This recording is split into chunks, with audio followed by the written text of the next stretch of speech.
Et maintenant, on va voir, alors hop, on est ici, tac, des événements. Donc, on va commencer par des événements courants, des événements qu'on utilise beaucoup. Pourquoi? Vous allez le comprendre très vite, parce que si on tape list.js events, tac, on va sur référence des événements sur MDN, et là vous allez voir qu'il y en a beaucoup, d'accord, il y a beaucoup d'événements, alors ça va faire mal aux yeux, mais voilà. Il y a pas mal de choses, pas mal d'événements qui sont dépréciés, pas mal d'événements qui sont donc corrects, qu'on peut utiliser. Donc on va éviter de tous les voir, on va éviter de tout voir, parce qu'il y en a qui sont assez qu'on utilise peu souvent. Je veux vraiment vous en montrer des événements qu'on utilise beaucoup. Et on va commencer avec des événements liés à la souris, d'accord, comme le clic, double clic, mouse over, mouse center, etc. etc. C'est des événements qu'on utilise beaucoup. Donc ici on enlève tout ce qu'il y a dans le JS, tac, on enlève tout ce qu'il y a dans l'HTML, et on va juste créer une div avec la classe block ici. Maintenant qu'on a ça, on va dans le JS, ok, et on va se styliser ce bloc. Width 400 pixels, height 300. Hop, on met un background crimson, et on a notre rectangle rouge qui apparaît juste ici. Hop, à 100%, ça donne bien ceci.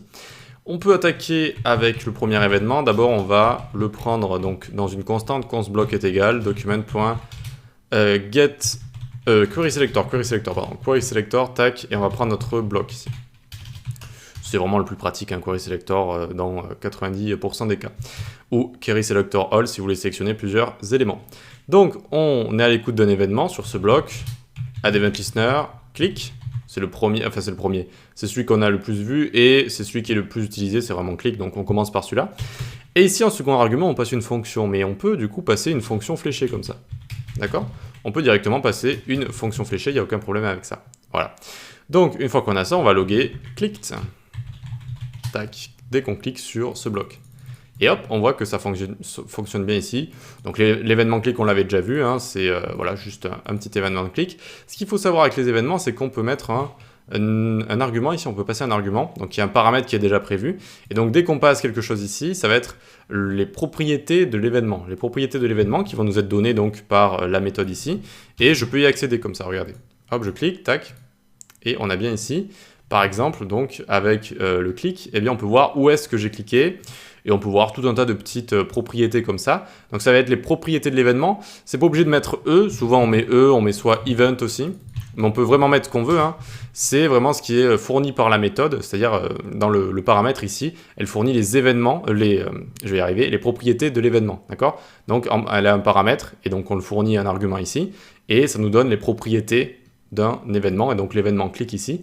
Hop, notamment avec mouse event ici. Donc c'est tous les événements liés à la souris. On voit qu'on a le type ici qui est clic, mais on va voir qu'il y en a d'autres événements qui sont liés à la souris qu'on va voir juste après. Donc event ici, ou E, ou quoi que ce soit, hein, c'est juste pour avoir accès aux propriétés de l'événement.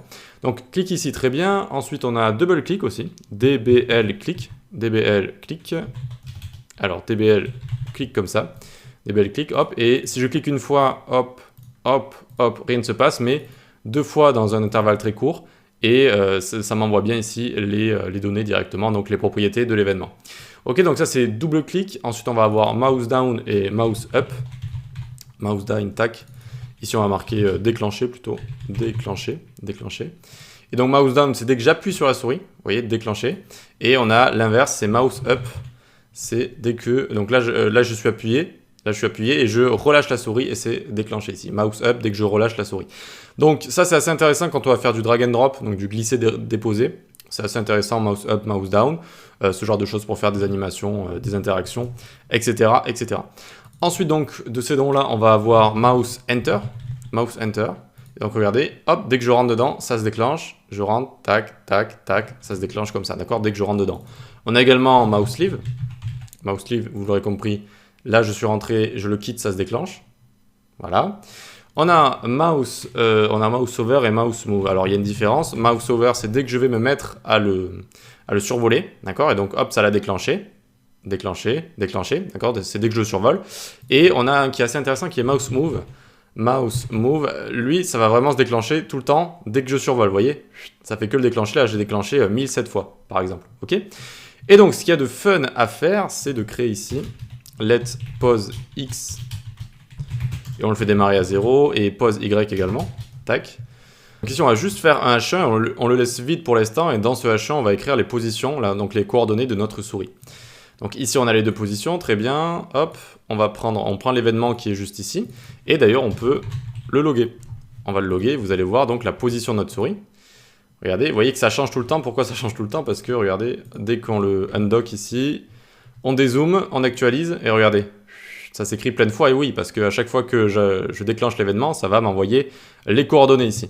Et donc à chaque fois, dans Mouse Event, ici, je peux avoir les coordonnées en regardant notamment, ils sont client, screen X, alors Xbubble, client X, client Y, et donc c'est les coordonnées de ma souris sur X et sur Y. D'accord? Donc je vais y avoir accès.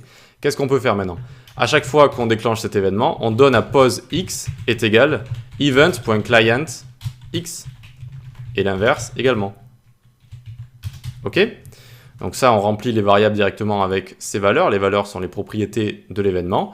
Et une fois qu'on a ça, on va prendre notre titre.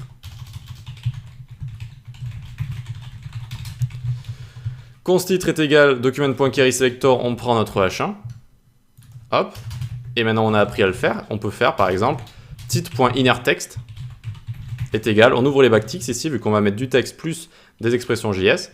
Et donc ici, on va écrire pose x, on met une expression JS en faisant $accolade pose x. D'accord, c'est les templates literal. On va y revenir quand on parlera de ES6 dans très peu de temps. Donc ça, c'est position x et on va avoir position y également. Hop, nickel.